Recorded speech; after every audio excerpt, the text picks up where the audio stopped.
नाज़रीन,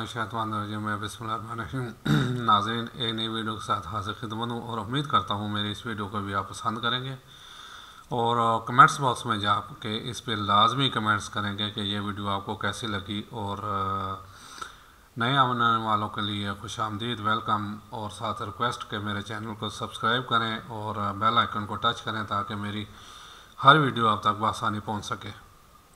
और साथ कमेंट्स बॉक्स में जाके लाजमी कमेंट्स करें, चाहे कोई बात बुरी लगी उसका भी और चाहे कोई बात अच्छी लगी उसका भी। नाजरीन, कल पेशावर पुलिस लाइन की मस्जिद, यानी ये मेन बताया जाता है हेड क्वार्टर है पुलिस लाइन का, सारी मेजर नफरी वहीं पे होती है।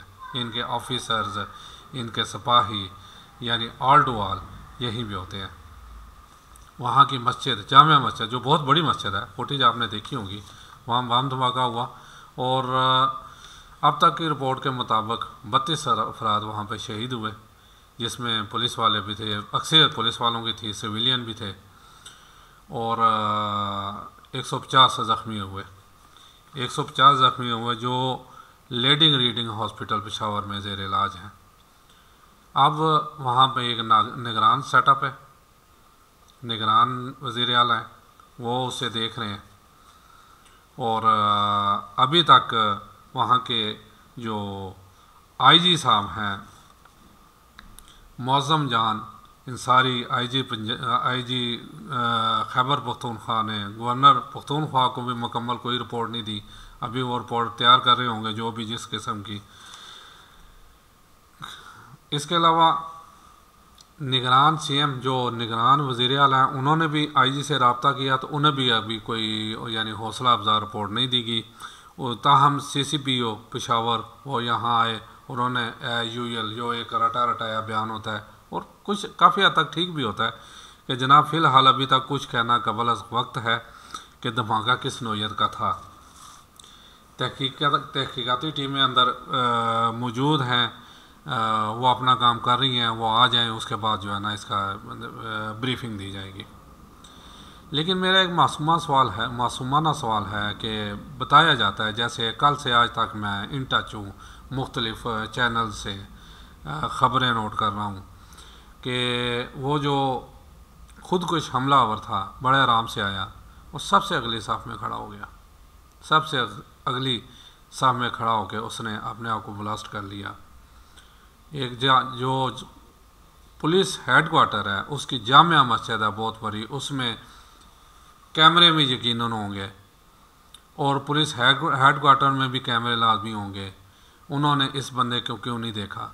दूसरी बात है, हमारी इंटेलिजेंस एजेंसियां जो हैं, जिसमें फ़ौज की भी है, जिसकी सिविलियन पुलिस की अपनी है, वो काम में थी, अभी तक वो सामने क्यों नहीं आई?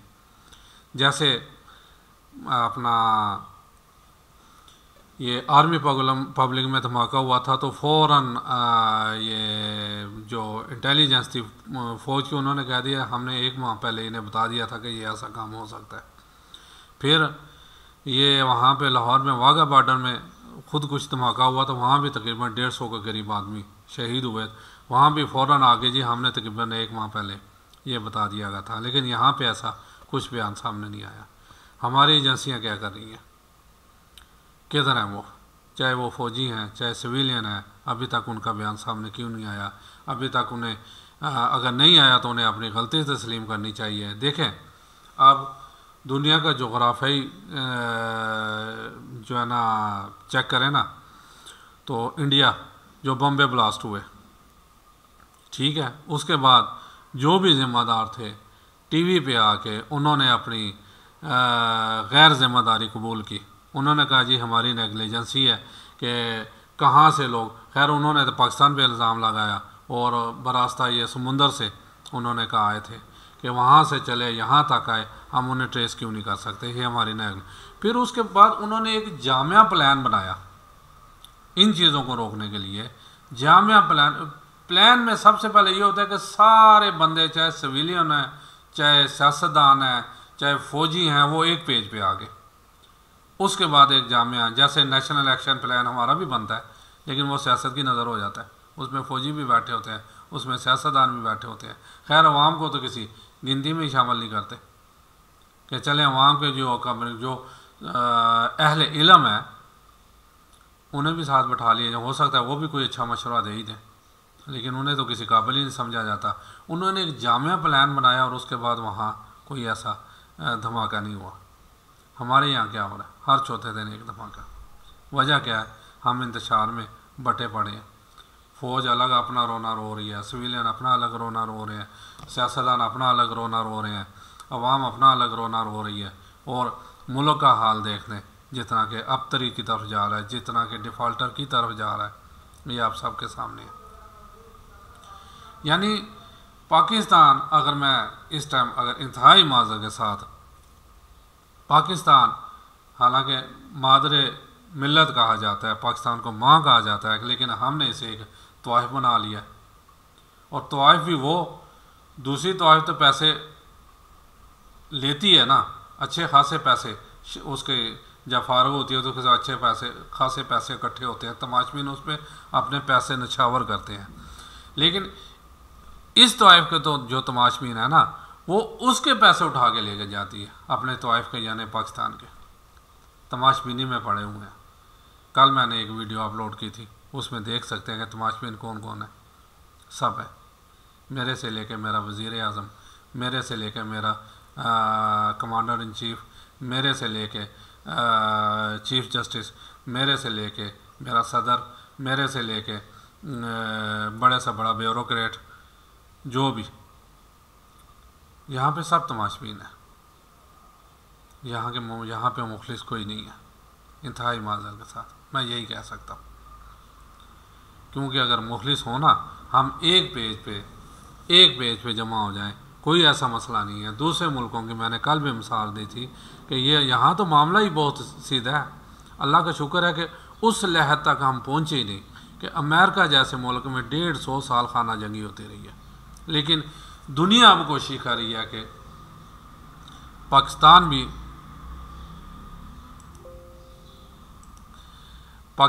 दुनिया अब कोशिश यही कर रही है कि पाकिस्तान को भी उस स्टेज पे ले आएँ, उस जगह पे ले आएँ कि यहाँ पे भी फुल इंतशार हो जाए, वहाँ पे भी श्रीलंका जैसे हालात हों, वहाँ पे भी यहाँ पे भी ऐसे हालात पैदा हो जाएं कि जो किसी से संभालना भी चाहे तो कोई तो ना संभाल सके। असल में यहाँ पे भी इतने हालात अबतर कर दिए जाएं कि ये जो संभालने वाले हैं वो उनसे संभाले ना जाएं। तो जो ऊपर बैठे हैं माशाल्लाह, वो भी आपको पता ही है कि जिस किस्म के लोग हमारे पे हुक्मरानी कर रहे हैं, वो तो सीधी एक बात करेंगे, उनकी सारी जायदादें बाहर हैं, यहाँ से निकल जाएंगे। पीछे हम और आप, मैं अवाम से डायरेक्ट इस टाइम मुखातिब हूँ, हम और आप इधर रहेंगे। खुदारा मुहिब वतन बने, निशानदेही करें। छोटी सी मिसाल मैं बताता हूँ, हालांकि इसमें मेरी बेगम बड़ा मुझे करती है कि जब बाकी कोई नहीं बोलता तो आप भी बोलते हो। मैंने कहा जी मेरे अंदर अभी ज़मीर बेदार है, वो मरा नहीं है। हमारे ये सामने हमसाये के पानी जो है ना गटर से बाहर आ रहा है। मैंने उन्हें एक दफ़ा रिक्वेस्ट की, 2 दफ़ा मैंने कहा यार ये गंदा पानी बाहर आ रहा है, नमाजी भी हैं लोग, नमाज़ पढ़ते हैं, वो जाते हैं कपड़े जो है ना कल सारे भाई थे, 4 भाई हैं तकरीबन, ये घर में थे। मैंने कल सुबह फिर स्पेशली मैं कहा ये आज घर में ही हो, किसने कराना है, कैसे कराना है, ये इलाज कर नहीं किया। आज सुबह मैंने वीडियो बनाई, उसकी एक सोशल मीडिया का मेरे पास है नंबर है, उस पर मैंने अपलोड कर दी, ठीक है। और लेकिन मसला ये है कि मेरे बगैर हम तकरीबन 10 बंदे हैं ये गली के, और नेबर ग्रुप मैंने उससे इन 10 बंदों को ऐड किया हुआ है। अभी एक बाहर मिला, मैं वीडियो जो है ना पॉज करके बाहर गया था। अभी मैंने कहा यार कम से कम इस पर कोई जवाब ही दे देते खुदा के बंदा। असल मसला यही है, यहाँ कोई जिम्मेदारी लेने के लिए तैयार ही नहीं है, ना जिसकी वजह से कोई काम ख़राब हो रहा है, ना दूसरे महल्लेदार के भाई ये आपकी वजह से काम ख़राब हो रहा है तो ये क्यों नहीं ठीक कर रहे। यही हाल हमारे मुल्क है। मैं फिर कहूँगा कि ये एक तवाइफ तमाशबीनों में घिरी हुई है, और माशाल्लाह ये तमाशबीन भी ऐसे हैं जो उस तवाइफ को नोच के भी खा रहे हैं और उसके पैसे भी खा रहे हैं। ये वाहद तमाशबीनी है, उसमें सब शामिल है। मैंने आगे कहा सबसे पहले मैं अपने आप को रखता हूँ, क्योंकि कई जगह मुझसे भी कोताहियाँ लाजमी होती होंगी, लेकिन मैं अपना कोशिश करता हूँ। 55 मेरी उम्र है। मैं इस उम्र में मैं सिर्फ आगे का ही सोच रहा हूँ। दुनियादारी तो अब मेरी तकरीबन ख़त्म हो चली है, इसलिए कोशिश करता हूँ। बात वही है जो मैंने अहद किया हुआ है चैनल बनाते हुए कि अल्लाह मुझे तौफीक दे कि मैं सच बोलूँ, सच कहूँ, सच सुनूँ और सच दिखाऊँ लोगों को। और खुदारा ये चीज़ें जब तक हम एक खुददार कौम नहीं बनेंगे ना, उस वक्त तक हम पे ड्रोन हमले भी होते रहेंगे और ये खुदकश धमाके भी होते रहेंगे, जब तक हम एक पेज पे नहीं आएंगे। देखिए मैंने आगे 65 की वार के बारे में एक कहा, मुझे नहीं यकीन, लोग कहते हैं जो उसमें हमारे खुदाई मदद शामिल है, यानी फरिश्तों ने वो जंग लड़ी। अरे बाबा नहीं, फरिश्तों ने नहीं लड़ी, वो जंग हमने लड़ी है। अल्लाह ताला की स्पेशल मदद भी हमारे साथ इसलिए थी, हम एक पेज पे थे, फौजी और सिविलियन सारे एक पेज पे थे, हम में इत्तेफाक था। एक कह लें कि एक चींटी ने हाथी को मार कराया, इससे अच्छी मिसाल मेरे पास नहीं आती। और 71 में क्या हुआ, सिर्फ 5 साल बाद, 6 साल बाद हम एक पेज में नहीं थे, हमारा एक हिस्सा अलग हो गया। वो दुश्मन अपना वार कर गया, लेकिन कसूर वो भी हमारा है। उस वक्त की मैंने एक वीडियो बनाई हुआ है अपना, वो देख लें तकरीबन 16 दिसंबर की 22 जनवरी में ही है, वो देख सकते हैं। जब हम आपस में लड़ेंगे, हम आपस में ना इत्तेफाकी होगी, उसका फ़ायदा जो है ना दुश्मन उठाएगा। हम में इत्तेफाक होना चाहिए। और बड़ों को भी मैं तो ये कहूँगा, उन्हें शर्म आनी चाहिए कि खुदारा अब पाकिस्तान को नोचना छोड़ दें, अब पाकिस्तान के लिए कुछ करें, ताकि ये पाकिस्तान सही आलमी जो है ना अपना, जिस दिन हम एक पेज पे हो गए, जिस दिन हम में इत्तेफाक इत्तेहाद आ जाएगा, ये मुल्क इंशाल्लाह दुनिया की सुपर पावर भी बनेगा और दुनिया से सबसे आगे भी निकलेगा। लेकिन बशर्ते ये है कि हम एक अल्लाह, एक रसूल और एक कुरान पे इकट्ठे हो जाए। उम्मीद करता हूँ मेरी ये वीडियो आप लोगों को पसंद आएगी। कमेंट्स बॉक्स में जाकर ज़रूर कमेंट्स दीजिएगा और ख़ुसूसन इस मुल्क के लिए दुआ करें कि ये वाकई ताक़यामत ज़िंदा और सलामत रहे। लेकिन उसके लिए हमें भी अपनी खिदमत पॉजिटिव माइंड के साथ अंजाम देनी पड़ेगी और राह रात पे आना पड़ेगा। इजाज़त चाहता हूँ। अस्सलाम वालेकुम व रहमतुल्लाहि व बरकातहू।